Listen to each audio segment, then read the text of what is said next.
नमस्कार दोस्तों, मैं गोपाल आपका हार्दिक स्वागत करता हूं ओनो स्टडी के ऑफिशियली यूट्यूब चैनल पर। दोस्तों, आप लोगों की बहुत ज़्यादा डिमांड आ रही थी कि आप डेली लाइफ के बारे में थोड़ा सा बताइए, यूपीएससी एस्पिरेंट के बारे में बताइए। तो आज थोड़ा सा मैं यूपीएससी एस्पिरेंट अभिषेक भैया का थोड़ा इंटरव्यू करूंगा और उन चीज़ों को जानूंगा कि किस तरह से एक स्टूडेंट की लाइफ सर्वाइव होती है दिल्ली में। ठीक है, चलिए तो बात करते हैं अभिषेक भैया। अभिषेक भैया, थोड़ा सा आप अपना इंट्रोडक्शन बताइएगा। अ, मेरा नाम अभिषेक कोल है और मैं मध्य प्रदेश जबलपुर का रहने वाला हूँ। और मैं मेरी स्कूली शिक्षा जबलपुर से हुई है बेसिकली। और मैंने ग्रेजुएशन ग्वालियर से किया हुआ है। और और मैं यहाँ पर दिल्ली 2018 में आया हूँ, अक्टूबर 2018 में। और तब से मैं आईएएस तैयारी कर रहा हूँ, सिविल सर्विस की। अभिषेक भैया, अगर कोई स्टूडेंट जैसे यूपीएससी की तैयारी करना चाहता है तो क्या कंपलसरी है उसको दिल्ली आना? क्या वो घर पर बैठ के तैयारी कर सकता है, या दिल्ली का एनवायरनमेंट कैसा होता है उसके लिए? अगर कोई न्यू स्टूडेंट हमारी वीडियो देखता है तो उसके लिए क्या आप सजेस्ट करना चाहेंगे? अभी 1-2 साल से सिनेरियो ऐसे चेंज हुआ है कि आपको दिल्ली आने की ज़रूरत नहीं है। कोरोना पीरियड में ऐसा हुआ है कि कई टीचर्स ने ऑनलाइन क्लासेस चला के रखी हुई हैं, तो काफ़ी बेनिफिशियल है आपके लिए वो। हाँ, यदि आप 3-4 साल पहले की बात करते तो उस समय आपको लगता कि हाँ, एक माहौल चाहिए मुझे दिल्ली में आकर, जो लोग सोचते हैं कि माहौल मिलता भी है। तो अब मुझे नहीं लगता कि अब आपको दिल्ली आना पड़ेगा अब आपके आज के दौर में। अभिषेक भैया, बच्चों का बहुत ज़्यादा डाउट ये रहता है, जो भी एस्पिरेंट होते हैं यूपीएससी के लिए, कि उनका ऑफलाइन और ऑनलाइन को लेके बहुत बड़ा डाउट रहता है कि ऑनलाइन कोचिंग लें या ऑफलाइन लें। और क्योंकि आपको भी पता है बहुत मोटी रकम दी जाती है यूपीएससी की तैयारी के लिए, कोचिंग के लिए, चाहे वो ऑनलाइन हो ऑफलाइन हो। तो आप क्या सजेस्ट करना चाहेंगे? आपको काफ़ी अच्छा एक्सपीरियंस है इस फील्ड का, तो आप थोड़ा सा बताएं कि ऑनलाइन बेटर रहेगा या ऑफलाइन बेटर रहेगा अभी के टाइम में।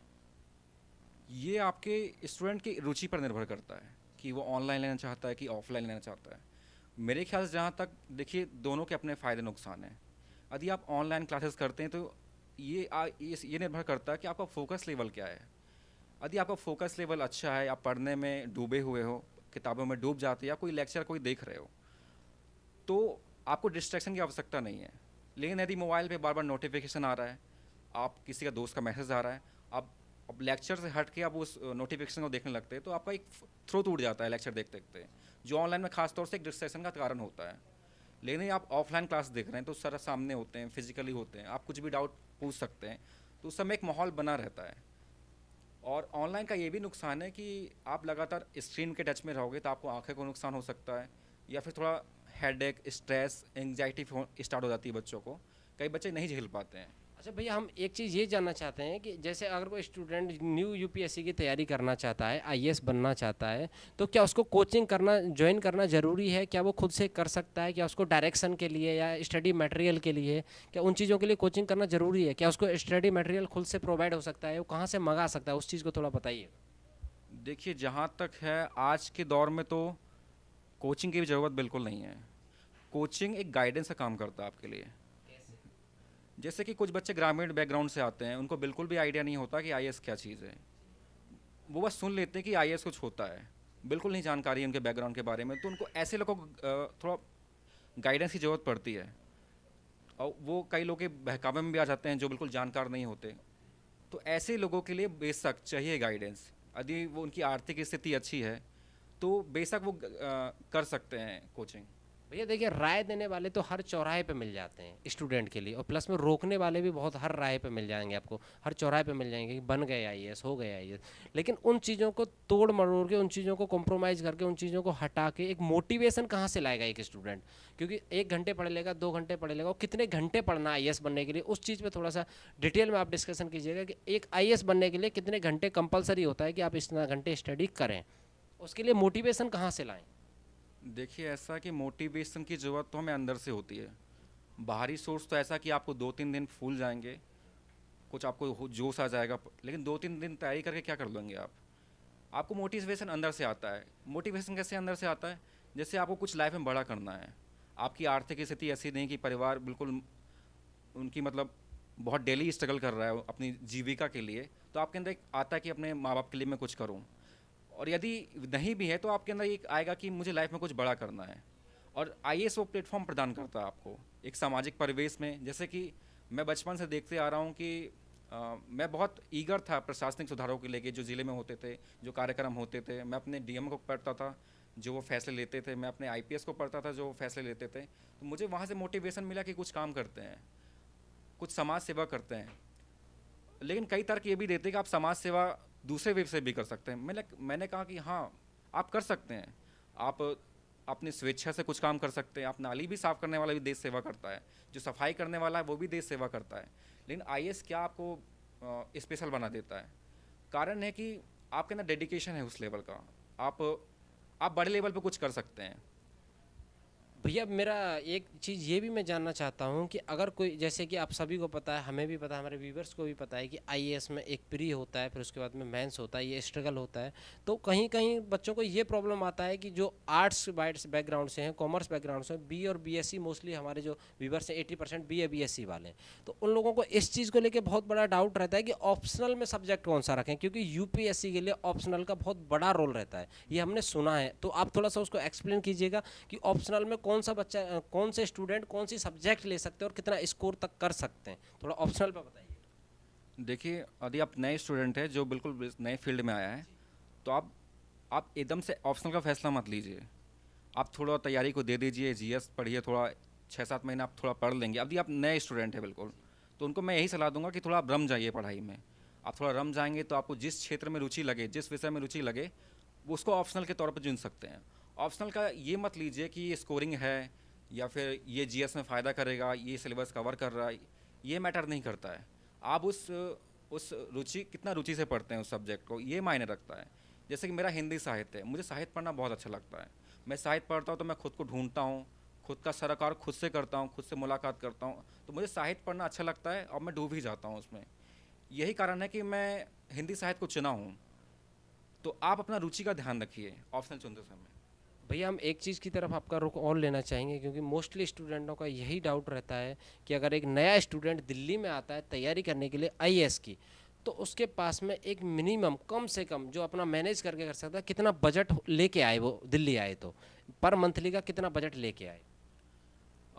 अभी कोरोना काल में तो मैं नहीं कह सकता, लेकिन यदि कोरोना काल के बाद यदि रेगुलर दिल्ली स्टार्ट हो जाती है, जो गतिविधियां दिल्ली में होती हैं, कोचिंग स्टार्ट हो जाती है, तो आपको कम से कम 10,000 रुपये तो महीना खर्च चाहिए। क्योंकि यहाँ पर आपका रूम रेंट बहुत महंगा है।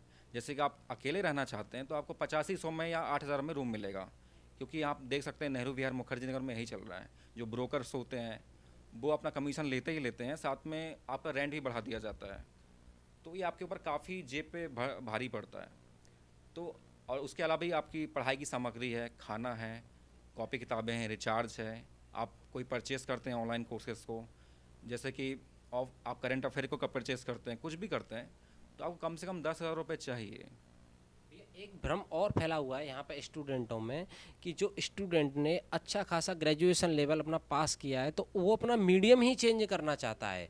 ये भ्रम फैला हुआ है कि इंग्लिश मीडियम में स्कोर अच्छा होता है, हिंदी मीडियम में स्कोर अच्छा नहीं होता। तो इस चीज़ पे आप क्या कहना चाहेंगे? क्या कोई स्टूडेंट अपना ग्रेजुएशन कर चुका है हिंदी माध्यम से और वो इंग्लिश माध्यम लेना चाहता है नंबर स्कोर करने के लिए, क्या उसके लिए सही रहेगा? क्या एक अटैम्प्ट देने के बाद में मीडियम चेंज करना सही रहेगा? और क्या ये बात सत्य है कि इंग्लिश मीडियम में स्कोर ज़्यादा अच्छा होता है कंपेयरिंग टू हिंदी मीडियम? इस पर बताइएगा थोड़ा। देखिए, माध्यम का तो ऐसा है कि माध्यम, ये बिल्कुल भ्रम फैला हुआ है। पहली बात तो आप जाएंगे बाहर की इंग्लिश माध्यम से सिलेक्शन ज़्यादा हो रहा है, हिंदी माध्यम से कम हो रहा है, ऐसा नहीं है। सच ये है कि नेहरू विहार में आज वो माहौल नहीं रह गया जो 2010 में था। 2010 के बाद से पूरा सिनारियो चेंज हो चुका है। आप यदि देखेंगे नेहरू विहार में तो 90% बच्चे गंभीर नहीं हैं इस तैयारियों को लेके। वो आते हैं दिल्ली पार्टी करते हैं और दोस्तों के साथ घूमते हैं और भी इंजॉय करते हैं। मैं कहना नहीं चाहूँगा, ये पर्सनली कमेंट हो जाएगा क्योंकि। तो आप यदि डेडिकेशन से पढ़ेंगे तो आपके लिए माध्यम बैरियर नहीं है एक प्रकार से। यदि आप हिंदी माध्यम से तैयारी कर रहे हैं और डेडिकेशन के साथ कर रहे हैं तो मैं गारंटी दे रहा हूँ कि आप 1 साल में या 2 साल में, कम से कम आप 2 साल तो मान के चलिए इस एग्ज़ाम के लिए, 2 साल में आप एग्ज़ाम को क्रैक कर लेंगे। और बात जो भ्रम फैली हुई है कि हिंदी माध्यम में क्यों कम होता है, देखिए ऐसा कुछ है नहीं। यदि देखिए आपको मेंस में भी यदि आप अपनी अभिव्यक्ति अच्छे से कर पा रहे हैं, क्योंकि देखिए ना, मेरा 12वीं तक बैकग्राउंड हिंदी से था। मैं कुछ भी आंसर लिखता हूँ तो मैं अपनी अभिव्यक्ति हिंदी में अच्छा कर पाता हूँ।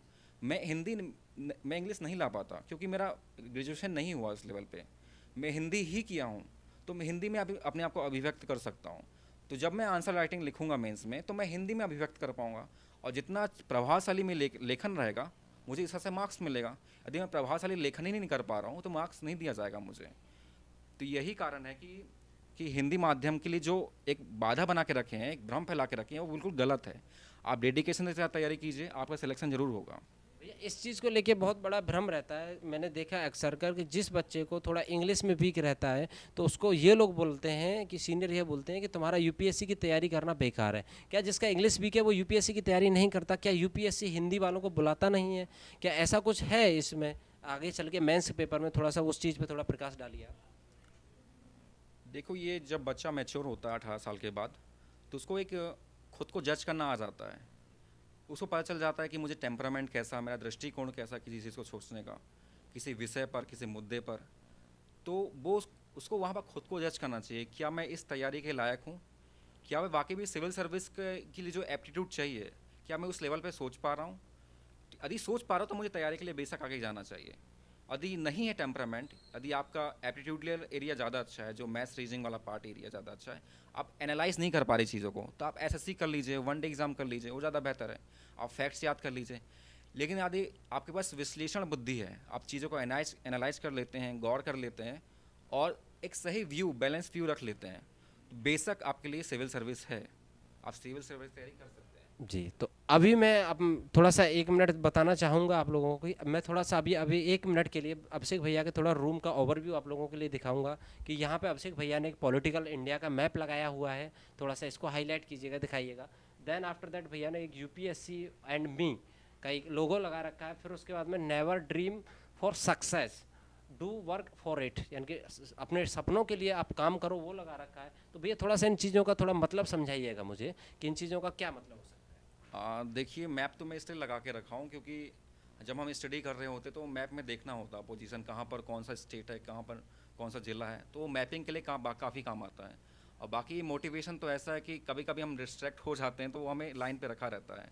जैसे ही वो मैं वहाँ पढ़ता हूँ टेबल पर, वो मेरा टेबल है और मेरा ये पूरा रैक रखा हुआ है। थोड़ा सा अच्छे से घुमाइएगा।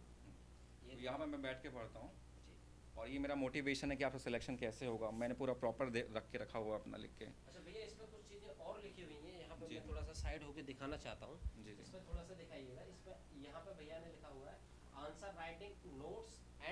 Answer writing notes and revision. ये सारी चीज़ें भैया ने लिखी हुई हैं। तो भैया इन चीज़ों का मतलब आंसर राइटिंग का मतलब क्या प्री के साथ में करना होता है, क्या करना होता है उस चीज़ को थोड़ा। मैं तो शुरू से नहीं कहूँगा, लेकिन देखिए, आपको सिलेक्शन तीन ही चीज़ें दिलवा सकती हैं। यदि आप आंसर राइटिंग डेली कर रहे हैं, यदि आप नोट्स प्रॉपर बना रहे हैं और यदि रिवीजन कर रहे हैं, क्योंकि ये तीन जो ऐसी चीज़ें मेन इंग्रेडिएंट है सामग्री आपको सिलेक्शन दिलाने के लिए। क्योंकि आप यदि डेली प्रैक्टिस करेंगे आंसर राइटिंग के लिए, रिवीजन बार बार करेंगे और नोट्स बनाएंगे खुद, एक प्रकार से सेल्फ नोट्स, किसी का नहीं, खुद का नोट्स बनाएंगे, तो आप 50% तैयारी कर चुके हैं समझ लीजिए। भैया स्टूडेंट्स का एक क्वेरी ये भी रहती है कि हम कितने घंटे सोएं, ठीक है ना, कि कितने घंटे सोएं। और एक्चुअली क्या होता है, जो स्टूडेंट पढ़ता है तो उसको लंबी नींद चाहिए एक हिसाब से, लेकिन स्टूडेंट को ये डाउट होता है, कोई बोलता है 4 घंटे को, कोई बोलता है 5 घंटे सो, कोई बोलता है 6 घंटे सो। और नींद पे काबू कैसे पाएं, उस बारे में थोड़ा सा बताइए, क्योंकि आप खुद उस लाइन से गुजर चुके हैं, उस लाइन पे चल रहे हैं, उस काफ़ी चीज़ों का फेस कर चुके हैं। तो अब क्या मतलब कोई स्टूडेंट अगर 12 घंटे सोता है, क्या वो आईएएस नहीं बन पाएगा? कोई 4 घंटे सोता है जो स्टूडेंट, वो आईएएस ही बनेगा? उस चीज़ पे थोड़ा बताइएगा। देखिए, अब बात आई सिविल सर्विस को, तो यहाँ भ्रामक चीज़ें बहुत ज़्यादा मिल जाती हैं लोगों को। देखिए, अब कितना भड़काया जाता है कि इस एग्ज़ाम के लिए 16-17 घंटे पढ़ना पड़ता है, नींद त्यागनी पड़ती है। बिल्कुल ऐसा नहीं है, बिल्कुल भी ऐसा नहीं है। देखो, जो नींद का मामला है वो बहुत ज़रूरी है हमारे शरीर के लिए। शरीर यांत्रिक तौर पे काम करता है और हमें कम से कम 7 से 8 घंटे नींद के लिए चाहिए। मैं ये बोलना चाहूँगा कि नींद जो है आपके सक्सेस का पार्ट है। सक्सेस का पार्ट क्यों? क्योंकि आप जब पढ़ते हैं तो आपका दिमाग एक बूस्ट हो जाता है, बहुत थक जाता है, तो आप चाहते हैं कि मेरा माइंड थोड़ा रिफ्रेश हो जाए। तो देखिए, तो आप स्क्रीन पे जाएंगे माइंड फ्रेश करने के लिए, कोई मूवी देखेंगे, कोई डॉक्यूमेंट्री, तो आपका माइंड फ्रेश नहीं होगा यदि आप कंटिन्यूसली 10-12 घंटा पढ़ने के बाद सोच रहे हैं। नींद ऐसी चीज़ है शरीर के लिए जो आपका माइंड पूरी तरह से रिफ्रेश कर देगी, रिलैक्स कर देगी। तो नींद बहुत ज़रूरी है। कम से कम 7 से 8 घंटे आपको सोना ही चाहिए। और मेरा मानना है कि 7 घंटे आप दिन में, रात में सो लीजिए, आपका शेड्यूल के हिसाब से जब भी आपको सोना हो। और कम से कम 1 घंटा या 15 मिनट, सॉरी ज़्यादा बोल रहा हूँ मैं, 15 से 20 मिनट यदि दिन में नैप ले सकें तो बेहतर है। क्योंकि आप बिल्कुल सो के उठेंगे, फ्रेश फील करेंगे, तो आप अच्छे से चीज़ों को ग्रैप्स कर पाएंगे। जी अभिषेक भैया, तो हम थोड़ा सा एक छोटा सा ओवरव्यू भैया के टेबल की तरफ डालेंगे। ये भैया का टेबल है और इसमें सारी चीज़ें भैया ने बाकायदा लगाई हुई हैं। देखिएगा, सबसे पहले इंडिया का मैप है, फिर वर्ल्ड का मैप है, ये इंडिया का पॉलिटिकल मैप है, उधर भी पॉलिटिकल मैप है, ये वर्ल्ड का मैप। भैया ये किस चीज़ के यूज़ में काम आता है, थोड़ा सा इस पर ये बताइए। मेनली ज्योग्राफी के लिए काम आता है, जब हम ज्योग्राफी पढ़ते हैं और कोई इंटरनेशनल रिलेशन में कहाँ जहाँ ट्रीटी हुई है, कहाँ पर देश हमारे पीएम साहब कहाँ जहाँ जा रहे हैं, वो सब हमें देखना पड़ता है। तो भैया ये जो आपने लिबासना का फोटो लगाया हुआ है यहाँ पे, और प्लस में यहाँ सत्यमेव जयते जो हमारा तिरंगा झंडा है, अशोक स्तंभ है, और प्लस में यहाँ पे थोड़ा यूनिक चीज़ मेरे को देखने के लिए मिला है। जी देखिए, परमात्मा आत्मा, ठीक है, ये नीचे से स्टार्ट होता है, यहाँ से बॉडी से यानी कि शरीर, शरीर के बाद में चित्त बुद्धि और मन, और फिर उसके बाद में परमात्मा आत्मा। इस चीज़ का मतलब क्या भैया, डायरेक्शन क्या दिखाना चाह रहे हैं आप स्टूडेंटों को? जी ये तो बस वो फिलोसफिकल वे था, मैं थोड़ा पसंद करता हूँ दर्शन को, इसलिए मैं लिख के रखा हूँ। वो बस थोड़ा सा लोगों को गलत लगेगा, कई लोग तर्क देंगे कि आप गलत लिख के रखे हैं, लेकिन मेरा मानना ऐसा है कि देखिए शरीर तो पार्ट ही है, शरीर है हमारा पार्ट, उसको यदि वो अंदर जाएंगे तो मन पहले आता है, मन को थोड़ा ट्रेन करेंगे तो बुद्धि आती है, और बुद्धि को वो हाई लेवल पे ट्रेन करेंगे तो चित्त बन जाता है वो। जिस तरह से बौद्ध को गौतम बुद्ध को जीव उसकी ज्ञान की प्राप्ति होती है, उसी तरह से उसी वे पे जा रहे हैं आप।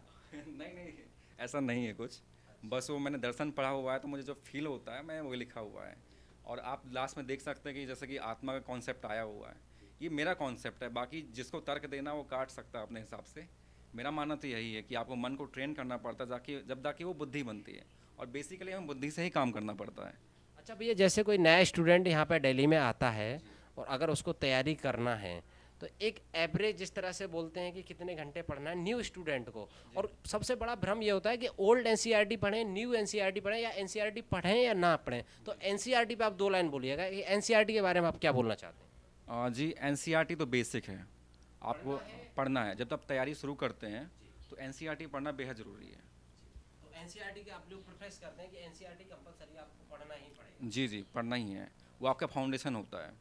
जी। अगर क्या भैया जिस बच्चे ने मतलब ग्रेजुएशन तक एनसीईआरटी को टच नहीं किया, और उसको ये भी बोलता है कि मेरे को एनसीईआरटी पढ़ने में कोई इंटरेस्ट नहीं है, बाकी सारी सब्जेक्ट हैं जैसे लक्ष्मीकांत हो गया आपका, और भी सारी स्पेक्ट्रम हो गया, हिस्ट्री का, वो सारी चीज़ें पढ़ता है, तो क्या उसकी पॉसिबिलिटी है कि सिलेक्शन की तरफ वो आगे बढ़ पाएगा या नहीं पढ़ पाएगा? क्योंकि एनसीईआरटी का बहुत अपने आप में बहुत बड़ा लेंदी सिलेबस है, तो क्या बच्चा एनसीईआरटी के बेस पे चले, अगर नहीं चल पाएगा क्या वो उसका सिलेक्शन होने के चांसेस हैं या नहीं है, उसमें बताइए। देखिए यदि आप शुरू करते हैं तैयारी को तो कम से कम आपको 6-7 महीने, कम से कम 6 महीने, या जैसे कम कम भी लगे तो बेहतर है, एनसीईआरटी आपको ख़त्म करनी पड़ेगी, क्योंकि आपकी एक समझ पैदा होगी उससे, आप फिर उससे आगे की लेवल पे जाएंगे, किताबें पढ़ेंगे, और वहाँ पर जाके आप भटके ना, क्योंकि ये मेन बात है कि बच्चे बहुत सारा कंटेंट इकट्ठा कर लेते हैं, उनको लक्ष्मीकांत भी पढ़ना है, उनको नितिन संज्ञान में पढ़ना है, उनको ये भी पढ़ना है, उनको वो भी पढ़ना है, उनके कोचिंग के नोट्स भी पढ़ने हैं, तो बच्चे सब कुछ इकट्ठा कर लेते हैं और पढ़ते कुछ नहीं है।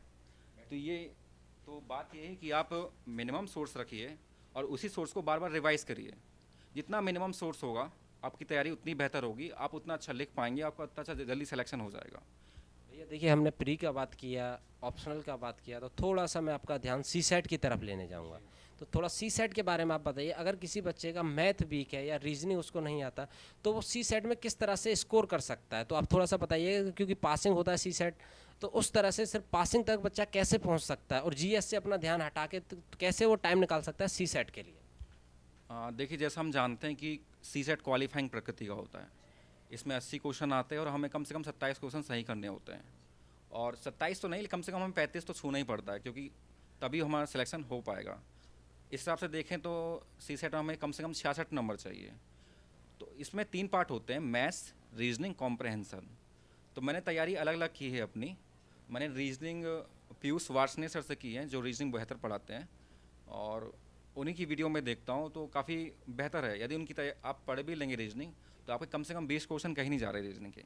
मैथ्स के लिए मैं संजय कुमार शाह हैं अन अकेडमी पर, एक सर हैं, उनके यूट्यूब पे वीडियो डली हुई है, मैं उनको देखता हूँ, वो बेहतर टीचर हैं, बहुत शानदार पढ़ाते हैं और काफ़ी मोटिवेट भी करते हैं वो लोगों दो जितने भी स्टूडेंट्स हैं उनके पास। तो मैथ्स के लिए मैं संजय कुमार शाह के पास जाता हूँ, और कॉम्प्रहेंसन ऐसा है कि मैं थोड़ा चीज़ों को समझ सकता हूँ गहरे तौर पे, तो कॉम्प्रहेंसन की प्रैक्टिस मैं अपने लेवल पे करता हूँ। बाकी सी सेट में भटकना नहीं है आपको, बस आपको 3 पोर्शन तैयार करके रखना है, मैथ्स, रीजनिंग, कॉम्प्रहेंसन। उसमें भी अभी आप लास्ट ईयर के पेपर लगा लेंगे और थोड़ा सा प्रैक्टिस कर लेंगे तो सी सेट आपका निकल जाएगा। कोई इसमें हुआ नहीं है कि बहुत हार्ड पेपर है, बहुत ईजी पेपर आता है। भैया मैं एक चीज़ पूछना चाहूँगा कि जो अभी का जो 10 अक्टूबर का पेपर होने वाला है, उसके लिए अगर आप बच्चों स्टूडेंट्स के लिए आप अगर कोई थोड़ा सा टिप्स देना चाहें कि आने वाले 20 दिन में आप लोग इस तरह से तैयारी को दें, किस तरह से रिवीजन करें, तो उन चीज़ों को किस तरह से बताना चाहेंगे? अगर कोई स्टूडेंट जैसे इस बार 2021 का अटेम्प्ट दे रहा है, उसके पास 20 डेज है और 20 डेज़ की अगर स्ट्रेटेजी आप बताना चाहें कि किस तरह से आप कर पाओगे, तो उसमें थोड़ा सा 2 मिनट में आप बताइए। देखिए 20 दिन में कोई स्ट्रेटेजी नहीं होती है, एक महीने में कोई स्ट्रेटेजी नहीं होती। अगर किसी बच्चे ने पहले से तैयारी की हो, अब उसे रिवीजन के तौर पे अगर किसी सीनियर के गाइडेंस का ज़रूरत हो और उसके आसपास कोई सीनियर ना हो, तो आपको अगर कोई अपना सीनियर मारे तो आप किस तरह से उसको गाइड करेंगे? सर मैं तो यही बोलूँगा कि एक महीना बचा आपके पास, तो कि जितना रिवीजन आप कर सकते हैं जो पिछला पढ़ा हुआ है आप उसी को देखिए, कोई एक्स्ट्रा मत पढ़िए। आपने पिछले 6-7 महीने में क्या तैयारी करी है उसको देख लीजिए, आपने क्या नोट्स बनाए वो देख लीजिए, कुछ भी एक्स्ट्रा मत पढ़िए एक महीने में। आप कई बच्चे क्या होते हैं कि कुछ नया पढ़ना स्टार्ट कर देते हैं, किसी ने एडवाइस दिया कि वो पढ़ लो ये पढ़ लो ज़्यादा बेटर है। जैसे देखिए कि हमें करंट अफेयर पढ़ना पड़ता है ईयर का, तो कई बोलता है दृष्टि के ले लीजिए, कई होता है इंडिया ईयर बुक आता है वो ले लीजिए, कई बोलता है विजन 365 कर लीजिए। मैं बोलूँगा कोई भी सोर्स पकड़ लीजिए एक। आपको ये नहीं पकड़ना कि सभी एक साथ रख लीजिए, सभी सोर्स रिलायबल हैं, सभी सोर्स अच्छे हैं, कोई भी एक सोर्स पकड़ लीजिए, उसको बार बार रिवाइज करिए। जैसे कि मेरा है, मैं ओनली आईएएस एक चैनल है यूट्यूब पर, उन्होंने क्या किया है कि करंट अफेयर का जितना कंपाइलेशन है ईयर वाइज, जितना भी ईयर में उनका हुआ तो उन्होंने कंपाइल दे दिया है यूट्यूब पर, मैं उसी को देखता हूँ। और बाकी कोई कंटेंट में फॉलो नहीं करता कि करंट अफेयर के लिए मुझे यही जाना है, यहाँ नहीं। हमें कंटेंट एक रखना है किसी भी फील्ड के लिए, करंट अफेयर के लिए जो भी फील्ड आपके पास हो उसे बार बार रिवाइज करना है। जैसे मैंने पहले भी कहा है कि आपको 3 ही चीज़ सफलता दिलाएंगी, आंसर राइटिंग, नोट्स और रिवीजन। आंसर राइटिंग करना पड़ेगा बार बार, नोट्स आपको खुद बनाने पड़ेंगे जहाँ आपको लगे, ऐसा नहीं कि दूसरी कॉपी छाप देना है नोट्स का। मास्टर नोट्स बनाइए जहाँ आपको लगे कि मेन पॉइंट है वो उसको लिख लीजिए, ताकि वो बार बार आप महीने में रिवाइज कर लीजिए, एक बार रिवाइज कर लीजिए। और यही, और नोट्स के अलावा कि मैंने क्या बताया था आपको, रिवीजन नोट्स आंसर राइटिंग, ये बाकायदा इसकी प्रैक्टिस कीजिए। और नींद ज़रूरी लीजिए, क्योंकि नींद बहुत ज़रूरी पार्ट है। मैंने एक टीचर से सुना था जो बिल्कुल मूर्ख टीचर था, मैं साफ बोलूँगा। उन्होंने बताया था कि मैंने एक स्टूडेंट को पढ़ते हुए देखा है, वो हाथ में नीडल लेके बैठता है और उसको जब नींद आती है तो बार बार टच करता है, उससे ब्लड आने लगता है ताकि उसको नींद ना आए। ये बिल्कुल भ्रामक है बहुत ज़्यादा। देखो ऐसा पढ़ाई नहीं होती, तैयारी ऐसी नहीं होती। आपकी तैयारी की गुणवत्ता तभी निर्भर करेगी कि आप किताबों में कितना डूब रहे हैं। यदि आपको डूब रहे हैं तो मज़ा आएगा कि क्या क्या डायमेंशन हो रहे हैं उसमें। और यदि आपका मन ही ऊपर लेवल भटक रहा है और तैयारी नहीं कर रहे हैं और नींद केवल प्रेशर डाल रहे हैं खुद पर कि मुझे सोना नहीं है, मुझे सोना नहीं है, तो आप अपने हेल्थ को नुकसान पहुंचा रहे हैं। तो नींद लीजिए प्रॉपर, बाकायदा अच्छे से खाइए, मन लगा के तैयारी कीजिए। जितना दिल से तैयारी करेंगे सिलेक्शन उतनी जल्दी होगा। चलिए, तो ये था भैया के साथ में, अभिषेक भैया के साथ में आप लोगों को सारा ओवरव्यू। भैया ने अपना 4 ईयर का सारा एक्सपीरियंस आप लोगों के साथ में शेयर किया है। अगर आप लोगों का और भी कोई क्वेरी हो, कोई क्वेश्चन हो, तो कमेंट में ज़रूर कीजिएगा। हम लोग अपना तरफ से और अभिषेक भैया की तरफ से उसका आंसर देने की बिल्कुल कोशिश करेंगे। और बाकी रही आपका एक छोटा सा क्वेश्चन कि ऑफलाइन कोचिंग कब खुल रही है। ऑफलाइन कोचिंग खुल चुकी है, दृष्टि आईएएस का 29 सितंबर को बैच आने वाला है, और संस्कृति आईएएस का बैच रनिंग में चल रहे हैं, इजी क्लासेस का बैच रनिंग में चल रहे हैं, सारी कोचिंग खुलने वाली हैं। तो उसी तरह से अगर आप चाहें, अगर दिल्ली में आके प्रैक्टिस अपना तैयारी करना चाहते हैं तो उस चीज़ को कंटिन्यू कर सकते हैं। और बहुत बहुत धन्यवाद देना चाहूँगा मैं अभिषेक भैया, आपने अपने कीमती समय में से हमारे लिए 10 या 20 मिनट निकाला, उसके लिए बहुत बहुत धन्यवाद, हम आपके आभारी रहेंगे। चलिए, thank you so much, have a nice day.